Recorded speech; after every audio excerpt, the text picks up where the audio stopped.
आज गोटे रेसिपी बनवा कखार फुलर नो नो नो नो कखार फुलर जो बैक साइड जोटा थाए तार एटा आ तार जो नारी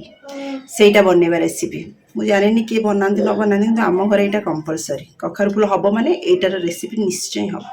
से फिर बिना पियाज रसुन मुझे बनइबी चलतु लेट्स स्टार्ट आपन हिसाब से आपन तेल पकेबे ହେଲା ପରେ ମୁଁ ଟିକେ ସେଥିରେ ଚିନି ପକାଉଛି କାହିଁକିନା ସେଥିରେ ଟିକେ ସୋରିଷ ପକାଇବେ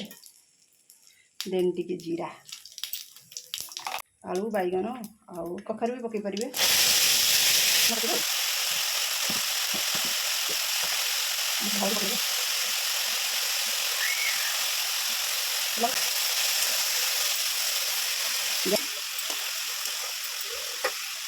କଭର କରିଦେବେ देखा गोल रेड खोलिकी मुझे सोरिष मसला ग्राइंडिंग कर रखी बिना पियाज रसुण सोरिष आउ जीरा आउ कंचा लंका बादाम दिचाटा मिक्स मिक्स मिक्स रोसई करवाटा रोसई जो कर